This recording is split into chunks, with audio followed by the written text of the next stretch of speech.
Good morning guys, कैसे हैं आप सभी। आई होप आप सभी बहुत अच्छे होंगे और अपनी पढ़ाई बहुत अच्छे से कर रहे होंगे। दोस्तों, आज 31 मार्च 2021 और हम देखेंगे 31 मार्च का करंट अफेयर। तो चलिए जल्दी से स्टार्ट करते हैं। और हाँ, इस वीडियो की पीडीएफ आपको हमारे Telegram channel your GK library पर मिल जाएगी। आप वहाँ से डाउनलोड कर सकते हैं। हमारे टेलीग्राम चैनल पर आपको सभी वीडियो की पीडीएफ एक साथ मिल जाएगी, तो आप देख सकते हैं।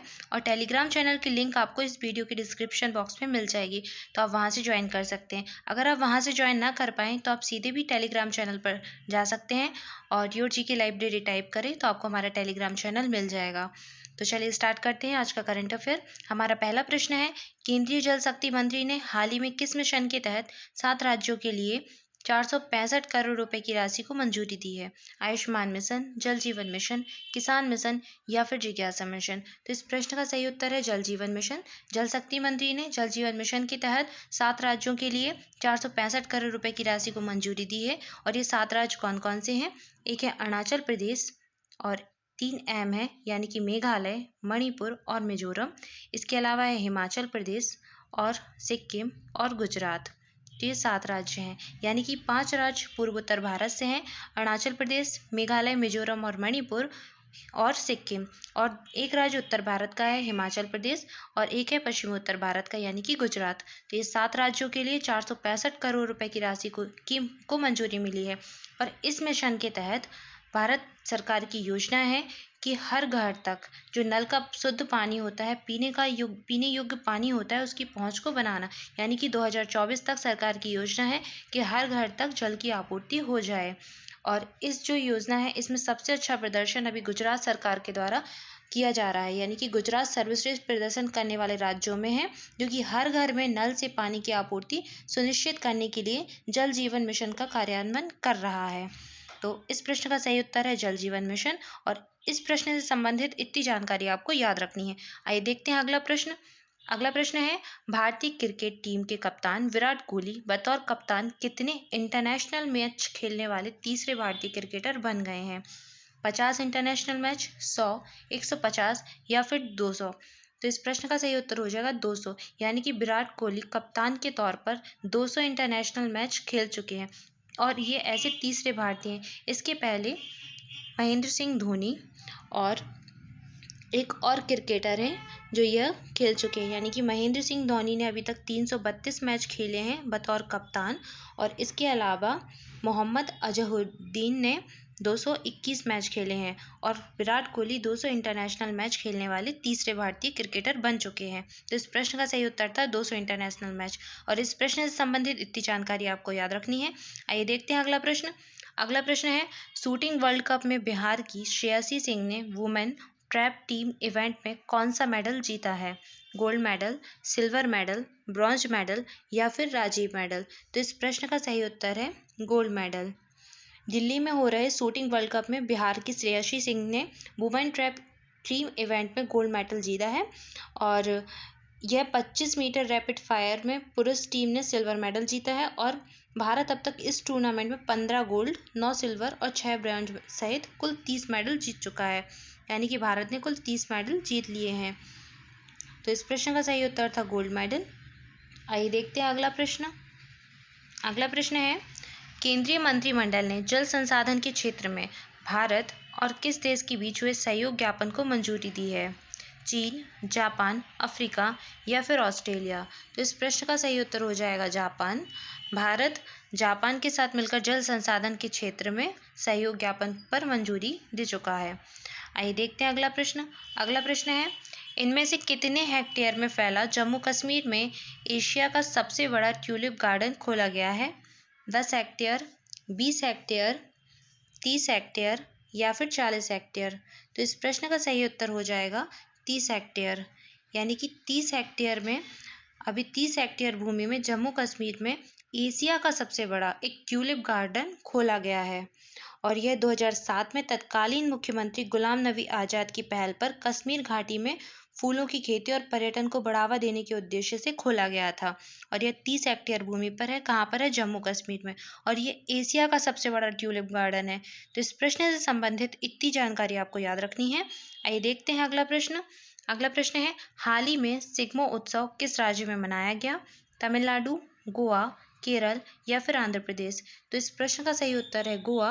गोवा राज्य में सिग्मोत्सव मनाया गया और यह उत्सव यहाँ की जो संस्कृति है और खान पान है उसको विदेशों तक पहुँचाने यानी कि अन्य लोगों तक पहुंचाने के लिए ये प्रारंभ किया गया है। गोवा की राजधानी है पणजी। गोवा के वर्तमान जो गवर्नर हैं वो हैं भगत सिंह कोश्यारी और जो गोवा के मुख्यमंत्री हैं यानी कि पीएम हैं वो हैं प्रमोद सावंत।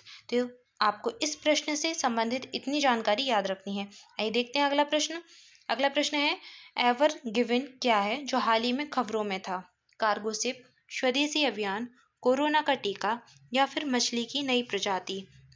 तो आपको बताना है कि एवर गिवन क्या है। एवर गिवन एक कार्गो शिप है और यह भी हाल ही में चर्चा में रहा। क्यों रहा?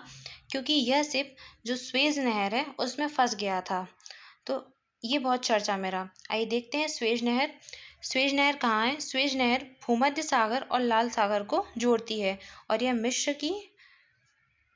मिस्र के पास में है, यानी कि ये मिस्र के आधिपत्य में या फिर मिस्र के अधिकार में है। मिस्र का इस नहर पर अधिकार है और यह एक कृत्रिम नहर है यानी कि मानव निर्मित नहर है। आप देख सकते हैं मैप में, यह स्वेज नहर अफ्रीका और एशिया को ये विभाजित करती है तथा भूमध्य सागर और लाल सागर को ये जोड़ती है। ये आप यहाँ पे देख सकते हैं, ये है भूमध्य सागर और ये है लाल सागर। ये मेडिटेरियन सी है और ये है यहाँ पर रेड सी। तो ये नहर यहाँ पर है, स्वेज नहर। ये इन दोनों सागर को जोड़ती है, साथ ही अफ्रीका और एशिया महाद्वीप को ये विभाजित करती है। और इस नहर का निर्माण कब हुआ था? इस नहर का निर्माण हुआ था 1858 में।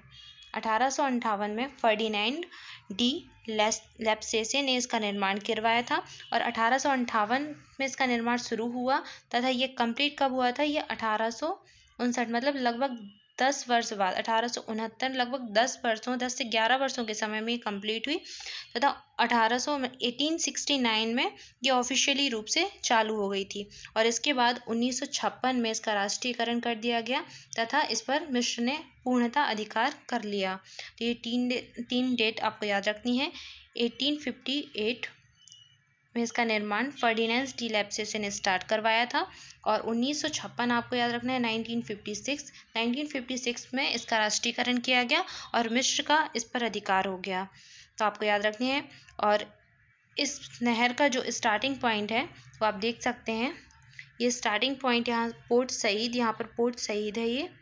ये पोर्ट सईद से स्टार्ट होता है और इसका जो लास्ट पॉइंट है ये स्वेज पोर्ट है, यानी कि ये दो पोर्ट भी आपको याद रखने हैं, पोर्ट सईद और यहाँ पर आप आएंगे तो ये पोर्ट स्वेज पोर्ट है। तो ये इस प्रश्न से संबंधित जानकारी थी जो आपको याद रखनी है। आइए देखते हैं अगला प्रश्न। अगला प्रश्न है कौन सा देश संयुक्त राष्ट्र शांति सैनिकों यानी कि यूएन के जो कीपर्स हैं उनके लिए कोविड-19 टीकों की लगभग 2 लाख खुराकें उपहार में देगा? भारत, अमेरिका, चीन या फिर रूस? तो ये हमारा प्यारा भारत करने जा रहा है। संयुक्त राष्ट्र के जो शांति सैनिक हैं उनको कोविड-19 टीकों की लगभग 2 लाख खुराकें उपहार में देने जा रहा है। आइए देखते हैं अगला प्रश्न। अगला प्रश्न है गर्भपात अवकाश कानून को पारित करने वाला भारत के अलावा दूसरा देश कौन सा है? न्यूजीलैंड, सऊदी अरब, कुवैत या फिर इंडोनेशिया? तो इस प्रश्न का सही उत्तर है न्यूजीलैंड। भारत के बाद न्यूजीलैंड ऐसा देश बन गया है जिसने गर्भपात अवकाश कानून को पारित किया है, यानी कि यहाँ पर जो लेडीज़ हैं उनका मिस कैरेज हो जाएगा तो अब उनको जो छुट्टियाँ मिलेंगी या फिर जो अवकाश मिलेगा वो पेड होंगी, उनको उनकी सैलरी बाकायदा दी जाएगी, उनके पैसे नहीं कटेंगे। तो ऐसा करने वाला भारत के बाद न्यूजीलैंड दूसरा देश बन गया है। तो आपको इस प्रश्न से संबंधित इतनी जानकारी याद रखनी है। आइए देखते हैं अगला प्रश्न। अगला प्रश्न है हाल ही में बंगबंधु बापू संग्रहालय का उद्घाटन कहाँ पर किया गया? भारत, मॉरिशस, बांग्लादेश या फिर दक्षिण अफ्रीका? तो इस प्रश्न का सही उत्तर है बांग्लादेश। बंगबंधु बापू संग्रहालय का उद्घाटन बांग्लादेश में किया गया और इसका उद्घाटन भारत के प्रधानमंत्री नरेंद्र मोदी के द्वारा किया गया। प्रधानमंत्री नरेंद्र मोदी अभी बांग्लादेश की यात्रा पर गए थे और वहाँ पर इन्होंने इस संग्रहालय का निर्माण किया। अच्छा, बंगबंधु यहाँ के जो राष्ट्रपिता हैं बांग्लादेश के राष्ट्रपिता को बंगबंधु कहा जाता है, जिनका नाम है शेख मुजीबुर रहमान, और इनको यहाँ का राष्ट्रपिता भी कहते हैं और इनको बंगबंधु की उपाधि भी दी गई थी। और यहाँ पर एक बापू संग्रहालय बनेगा, बंगबंधु बापू संग्रहालय, जिसका उद्घाटन नरेंद्र मोदी के द्वारा अभी हाल ही में किया गया। अच्छा, नरेंद्र मोदी के द्वारा यहाँ पर एक मिताली एक्सप्रेस का उद्घाटन भी किया गया, या फिर कहें मिताली एक्सप्रेस भी अब भारत के पश्चिम बंगाल के जलपाईगुड़ी, मैंने आपको कल ही बताया था कि पश्चिम बंगाल के जलपाईगुड़ी और बांग्लादेश के ढाका के बीच मिताली एक्सप्रेस चलाई जाएगी। और इसके अलावा यहाँ पर नरेंद्र मोदी के द्वारा एक छात्रवृत्ति जो है योजना भी, या छात्रवृत्ति एक स्कीम भी लॉन्च की गई है। आइए देखते हैं अगला प्रश्न। तो ये आज का करंट अफेयर था। देख लेते हैं मार्च महीने की सभी महत्वपूर्ण दिवस। मैं डेली इनका रिवीजन कराती हूँ, एक बार फिर से इनका रिवीजन कर लेते हैं। आज मार्च महीने का अंतिम दिन है, तो आपको ये सब बहुत अच्छे से याद हो जाने चाहिए अब तक। 4 मार्च को मनाते हैं राष्ट्रीय सुरक्षा दिवस, 8 मार्च को मनाते हैं अंतर्राष्ट्रीय महिला दिवस, 10 मार्च को मनाते हैं केंद्रीय औद्योगिक बल का स्थापना दिवस, 14 मार्च को मनाते हैं गणित का अंतर्राष्ट्रीय दिवस, 15 मार्च को मनाते हैं विश्व उपभोक्ता अधिकार दिवस, और यह उपभोक्ताओं को उनके अधिकारों के प्रति जागरूक करने के लिए मनाया जाता है ताकि उनका शोषण ना किया जाए। 16 मार्च को मनाते हैं राष्ट्रीय टीकाकरण दिवस, और यह इसलिए मनाते हैं क्योंकि 16 मार्च 1995 के दिन पहली बार पोलियो की ओरल वैक्सीन की खुराक दी गई थी, इसलिए हर वर्ष 16 मार्च को राष्ट्रीय टीकाकरण दिवस मनाया जाता है। और 18 मार्च को मनाते हैं ऑर्डिनेंस फैक्ट्री डे या आयुध निर्माण दिवस, और इस वर्ष की जो थीम थी वो थी विनाशाय दुष्कृतम, 2021 की ये थीम थी। इसके बाद 21 मार्च को मनाते हैं विश्व वानिकी दिवस, 22 मार्च को मनाते हैं विश्व जल दिवस, और 22 अप्रैल को मनाते हैं विश्व पृथ्वी दिवस। तो ये आपको याद रखना है। इसके बाद 23 मार्च को मनाते हैं शहीद दिवस, क्योंकि इस दिन भगत सिंह, सुखदेव और राजगुरु को फांसी की सजा दी गई थी, और इस दिन को शहीद दिवस के रूप में मनाया जाता है। 23 मार्च के दिन ही मनाते हैं मौसम विज्ञान दिवस और राम मनोहर लोहिया की जयंती। 24 मार्च को मनाते हैं विश्व टीबी दिवस या फिर तपेदिक दिवस, और 24 मार्च के दिन ही मनाया जाता है ग्रामीण डाक जीवन बीमा दिवस, और 26 मार्च को मनाते हैं बांग्लादेश का राष्ट्रीय दिवस, और 27 मार्च को मनाते हैं विश्व रंगमंच दिवस या फिर विश्व थिएटर दिवस। तो ये मार्च महीने के सभी महत्वपूर्ण दिवस हैं जो आप बहुत अच्छे से याद कर लीजिए, क्योंकि ये हर एग्जाम के लिए बहुत इंपॉर्टेंट है। आइए देखते हैं कल का प्रश्न।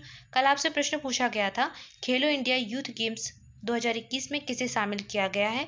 तो यह योगासन को खेलो इंडिया यूथ गेम 2021 में शामिल किया गया है, और यह पुरुष और महिला दोनों श्रेणियों में प्रारंभ किया गया है।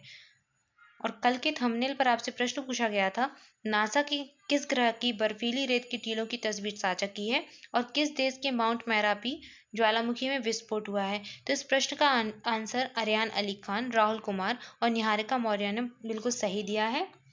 आप सभी भी प्रश्न के उत्तर देना प्रारंभ करें, या फिर कोशिश करें लिखने की, क्योंकि आप जो भी प्रश्न लिखते हैं, जो भी उत्तर लिखते हैं, वो आपको बहुत अच्छे से याद हो जाता है और कभी उसको आप भूलते नहीं हैं। तो सभी प्रयास करें कमेंट बॉक्स में आंसर करने का। बहुत सारे लोगों ने एक प्रश्न का उत्तर दिया, वो भी प्रयास करें दोनों प्रश्नों के उत्तर दें। और आज के लिए आपका प्रश्न है भारत में वैक्सीन मैत्री पहल के तहत किस देश को कोविड-19 वैक्सीन की 1 लाख डोज भेजी है, फिजी, पेरू, बांग्लादेश या फिर इटली। तो इस प्रश्न का सही उत्तर आप कमेंट बॉक्स में कर सकते हैं। और गाइज, अगर आपको वीडियो अच्छा लगा हो तो वीडियो को लाइक करें, शेयर करें और चैनल को सब्सक्राइब करना ना भूलें।